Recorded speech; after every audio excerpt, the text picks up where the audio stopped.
خذ من أموالهم صدقة تطهرهم وتزكيهم بها وصل عليهم إن صلاتك سكن لهم والله سميع عليم.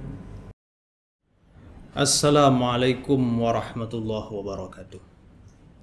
Bismillah walhamdulillah wassalatu wassalamu ala rasulillah amma ba'da. Sobat zakat yang dimuliakan dan dirahmati oleh Allah, masih dalam pembahasan seputar zakat mal dan cara penghitungannya. Pada video sebelumnya sudah dijelaskan secara global tentang dua hal, yaitu nisab dan haul.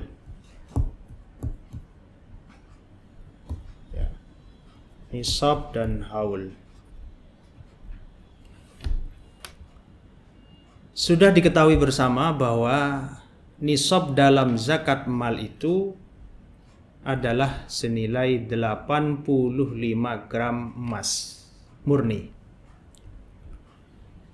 Lalu kemudian ada mungkin yang memiliki pertanyaan, kalau misalnya emasnya itu tidak murni, lalu bagaimana cara mengetahui apakah emas yang dimiliki tersebut sudah mencapai nisab atau belum? Ada banyak rumus yang bisa kita praktekkan di dalam masalah ini. Tapi berikut adalah rumus yang sederhana. Jadi kalau misalnya kita memiliki emas 120 gram, itu emasnya 75%. Ya, emas 75% sebanyak 120 gram. Maka rumusnya adalah berat emas dikalikan 75%. Jadi 120 dikali 75% sama dengan 90. Konversi ke emas murni. Artinya, kalau kita memiliki emas 120 gram yang karatnya itu 75%, maka itu sama seperti 90 gram emas murni. Nah, karena batas minimal di dalam nisab itu 85, maka 90 itu berarti sudah termasuk yang wajib dizakati. Kemudian terkait zakat mal ini, sesuatu yang bersifat sejenis, kekayaan kita yang bersifat sejenis itu harus digabungkan. Digabungkan itu artinya tidak kemudian dihitung sendiri-sendiri, tapi dihitung menjadi satu. Artinya kalau kita memiliki misalnya uang tabungan 30 juta. Kemudian, 30 juta. Kalau 30 juta saja ini kan tidak sampai nisab. Taruhlah misalnya 1 gram emas murni itu 1 juta, berarti kan 85 juta. Uang kita hanya 30 juta. Kalau uang saja memang tidak sampai nisab. Tapi harus dihitung juga kekayaan-kekayaan kita yang lain apa. Misalnya selain uang, kita punya emas simpanan ya, bukan emas yang digunakan sebagai perhiasan. Itu ada mukhtalaf fih ya di kalangan ulama, ada perbedaan. Emas simpanan, misalnya 20 gram. 20 gram itu kalau misalnya 1 gramnya 1 juta kan berarti 20 juta. 30 sampai ditambah 20, 50, belum nyampe. kita lihat apakah kita punya kekayaan lain selain itu. Oh, masih ada. Saya punya saham misalnya. Berapa nilai saham kita? Misalnya di perusahaan-perusahaan tertentu. 30 juta nilainya. 30, 50, ya 30 tambah 20, 50, tambah 30, 80. Oh, belum sampai 85. Kita lihat lagi, apa kita masih punya kekayaan lagi yang sejenis. Oh, kita punya toko. Lihat, barang dagangan kita berapa nilainya? Misalnya 40 juta. 80 tambah 40 itu sudah 120 juta kekayaan kita yang sejenis. Berarti kita termasuk orang yang wajib membayar zakat. Nah, cuma seperti yang telah disampaikan sebelumnya, tidak langsung dibayar, melainkan kewajibannya itu nunggu 1 tahun, yaitu berlalunya haul. Yang disebut sebagai haul itu adalah perputaran waktu menurut kalender Qamariyah, bukan Syamsiyah. Jadi pakai penanggalan Hijriyah, bukan pakai penanggalan Masehi. Kalau menggunakan penanggalan Masehi itu lebih lambat waktunya.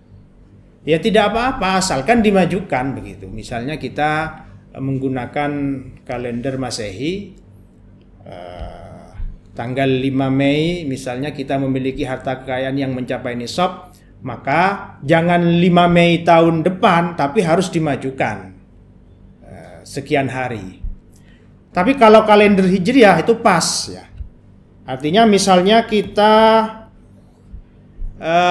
memiliki harta yang mencapai nisab ini pada tanggal 1 bulan Syawal, 1 Syawal 1445 misalnya, maka kewajiban kita membayar zakat itu ya ditunaikan pada 1 Syawal 1446.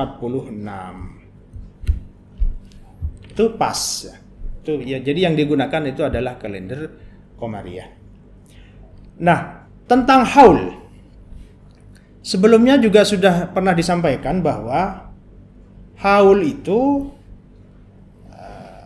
dalam rentang haul yang sudah berjalan, kalau misalnya harta kita tidak mencapai nisab atau turun dari nisab dan itu tidak signifikan, misalnya setengah hari atau maksimal 1 hari, itu tidak dihitung. Tapi bagaimana kalau misalnya itu lebih dari 1 hari? Ulama berpendapat kalau lebih dari 1 hari uang kita turun dari nisab, maka haul itu dimulai lagi. Nah, jadi misalnya 1 Syawal 1445 kita memiliki harta 100 juta misalnya ya, 100 juta harta kita. Ini di bulan Syawal tanggal 1. Maka seharusnya 1 Syawal bulan depan harta yang kita miliki 100 juta ini harus dikeluarkan zakatnya ya, tahun depan. Nah, seandainya di bulan Dzulqa'dah misalnya ini 1 Syawal 1445, misalnya di bulan Dzulqa'dah tanggal 1 setelah sekian bulan, nah, 1 bulan kemudian 1 Dzulqa'dah ya, harta kita turun dari 100 juta menjadi 80 juta misalnya 80 juta, lebih dari 1 hari turunnya itu. Baru tanggal 3 Dzulqa'dah punya tambahan harta lagi, yaitu 90 juta misalnya. Maka haul kita mulai lagi dari tanggal 3 Dzulqa'dah ini. Mulai lagi. Jadi yang mulai 1 Syawal itu tidak dihitung. Mulai lagi tanggal 3 Dzulqa'dah. Artinya kita akan membayar zakat tersebut pada tanggal 3 Dzulqa'dah tahun depan. Bagaimana kalau misalnya setelah 1 bulan harta kita turun lagi? Lebih dari 1 hari lagi, maka berhenti lagi haulnya dan mulai lagi. Maka boleh jadi ada orang yang hartanya pernah mencapai nisab, tapi tidak jadi terus membayar zakat. Karena haulnya berhenti mulai lagi, berhenti mulai lagi, berhenti mulai lagi, dan seterusnya. Sehingga ada perhitungan yang lebih sederhana, yaitu ikut pendapat Imam Abu Hanifah. Tinggal melihat depan dan belakang. Ketika di awal sudah mencapai nisab, pertengahannya tidak usah diperhatikan, meskipun sekian hari tidak usah diperhatikan, nanti akhir haul tunaikan zakatnya itu. Itu yang lebih sederhana dan lebih praktis. Nah, bagaimana seandainya itu disengaja? Karena bisa saja ada orang yang sengaja membelanjakan hartanya sebelum berakhirnya haul. Contoh, misalnya ada orang memiliki harta kekayaan 200 juta. Pada tanggal 1 bulan Dzulhijjah. Tanggal 1 bulan Dzulhijjah memiliki harta sebanyak 200 juta. Maka dia berkewajiban 1 Dzulhijjah tahun depan itu tunaikan zakatnya sebanyak 2,5%.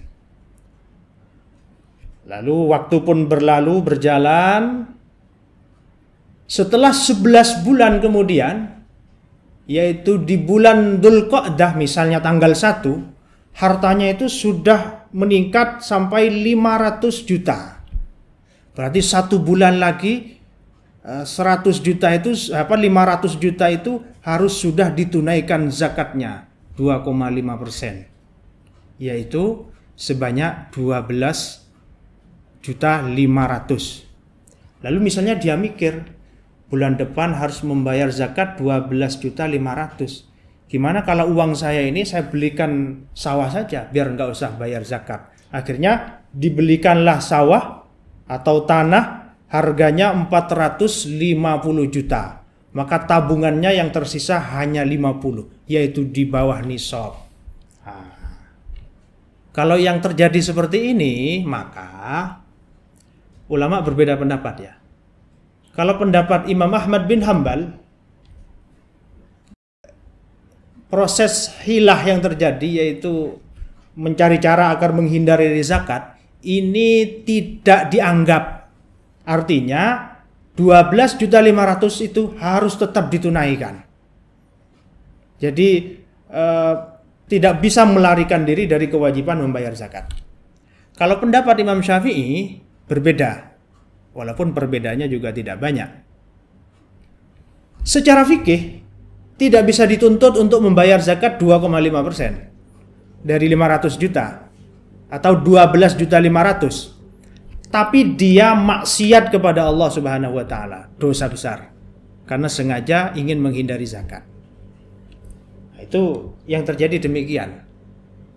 Karena memang dulu itu petugas zakat memiliki hak untuk memaksa muzakki untuk mengeluarkan zakatnya. Nah, ketika yang terjadi seperti ini, misalnya dicari cara agar menghindar, ya tidak bisa ditekan. Baik, saya akan membacakan pertanyaan yang masuk ke akun YouTube LMI. Pertama dari Bapak Adi Supriyadi, @adisupriyadi685. Pak Ustadz, jika uangnya masih di deposito, apakah tiap tahun harus dibayar zakatnya? Iya, harus dibayar. Jadi uang yang ada di deposito itu masih dalam kategori al-milkut tam, jadi kepemilikan sempurna. Artinya uang itu milik kita, tidak akan hilang, tidak akan lepas dari kekuasaan kita. Cuma tinggal waktunya saja akan demikian kan. Sehingga harus ditunaikan zakatnya. Kalau misalnya deposito itu belum bisa diambil, ya pakai uang lain. Tinggal menghitung 2,5% dari kekayaan yang kita miliki di deposito itu, ya tunaikan. Lalu ada pertanyaan berikutnya, Ustadz mau tanya dari Ed Idris Adnan 6968. Mau tanya bagaimana pegawai hanya 5 juta pendapatannya dan itu hanya untuk kebutuhan sehari-hari. Mohon petunjuknya. Kalau bicara tentang pegawai, ini sepertinya yang ditanyakan tentang zakat profesi ya. Zakat profesi itu pembahasannya sangat banyak, bahkan macamnya itu puluhan pendapat tentang apakah zakat profesi itu dikiaskan ke tanaman, apakah kepada mal mustafad dan lain sebagainya, termasuk penghitungan haulnya bagaimana, apa ada haulnya atau tidak, termasuk nisabnya apa disamakan dengan pertanian, apakah dengan emas, dan seperti halnya zakat mal yang lainnya. Itu begitu banyak pendapat para ulama. Cuma yang biasa digunakan, lebih banyak digunakan terutama di Indonesia, dan ini juga sudah difatwakan oleh MUI, itu nisabnya mengikuti nisab emas. Jadi tetap 85 gram emas nilai nisab dari zakat profesi itu. Kalau misalnya kita menggunakan harga emas saat ini, mungkin di angka 1.800.000 ya. Berarti 85 dikali 1.800.000 ya, itu ketemunya 153 juta. Berarti untuk saat ini nisab zakat mal itu adalah 153 juta kurang lebih. Nah ini kan pendapatan 1 tahun. Nah, sementara di dalam zakat profesi orang kan mengeluarkannya setiap bulan. Maka 153 juta ini kita bagi 12 ya.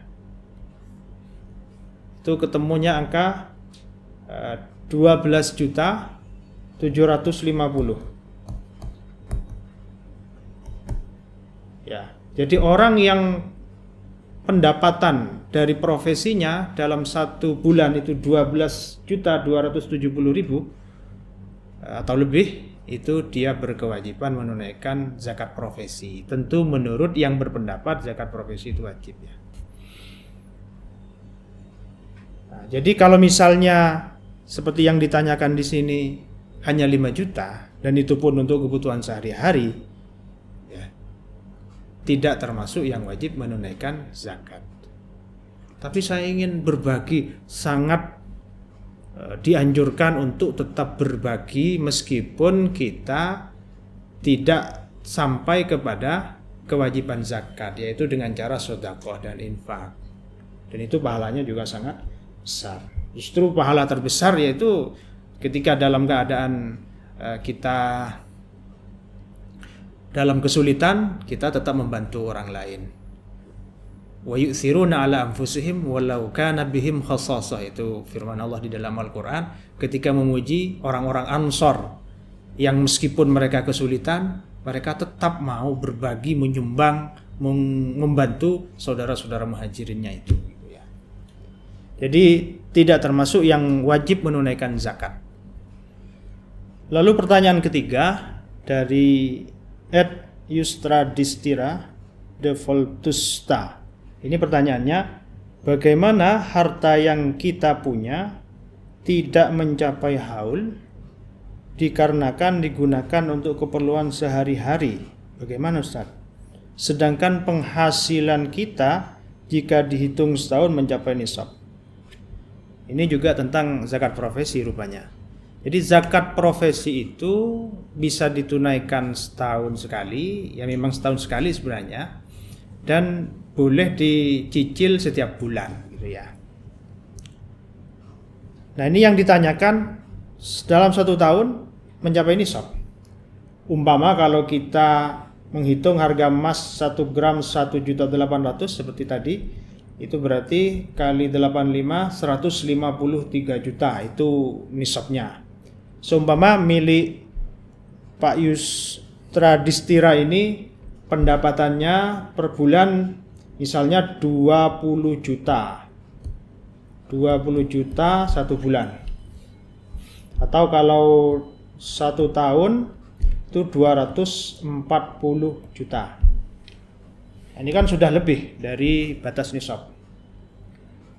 Nah, di dalam zakat profesi ada pengurangan-pengurangan sebelum kemudian hasilnya dikalikan 2,5%. Apa saja pengurangannya? Ulama berbeda pendapat. Ada 3. Pendapat pertama mengatakan ini harus bruto. Jadi penghasilan kotor. Jadi kalau misalnya pendapatannya 240 satu tahun, 2,5%-nya dari 240. Ini pertama. Kemudian yang kedua, pendapat kedua ini lebih ringan ya, sedang ya. Itu dikurangi dulu kebutuhan operasional pekerjaan. Berapa kebutuhan operasional pekerjaannya setiap bulan? Itu dikurangi itu, baru kemudian dihitung. Lalu yang ketiga nih yang paling ringan. Jadi dikurangi, ini nito berarti, dikurangi biaya operasional sama kebutuhan pokok. Yang harus diperhatikan ini kebutuhan pokok. Ini yang membedakan antara zakat profesi dengan zakat mal lainnya. Jadi seandainya uang 20 juta yang dimiliki oleh penanya ini setiap bulan 20 juta penghasilannya, misalnya dikurangi kebutuhan pokoknya hingga kemudian ketemu saldo 13 juta misalnya sisanya dalam 1 bulan. Jadi setelah dikurangi kebutuhan pokok, biaya operasional kerja, itu ketemunya 13 juta 1 bulan. Atau kalau misalnya 12 bulan itu 156 juta ya, maka ya 156 juta ini yang dikalikan 2,5 yang dikeluarkan zakatnya begitu. Karena angka 156 ini mencapai nisab. Nah, di dalam zakat profesi hanya ini pengurangannya. Jadi hanya paling ringannya itu hanya dikurangi kebutuhan pokok. Artinya kalau masih ada pengurangan-pengurangan lain, tapi itu bukan merupakan kebutuhan pokok, tetap 156 juta ini yang harus dibayar zakatnya begitu. Jadi 2,5% dari 156 juta. Saya kira demikian pembahasan kali ini. Mudah-mudahan ada hikmah dan manfaatnya, dan semoga kita benar-benar menjadi hamba Allah yang senantiasa menjalankan perintah-perintahnya dengan baik. Wassalamualaikum warahmatullahi wabarakatuh. Innamas sadaqatu lil fuqara'i wal masakini wal 'amilina 'alaiha wal mu'allafati qulubuhum wa fir riqabi wal gharimina wa fi sabilillahi wa ibnis sabil faridatan minallah wallahu alimun hakim.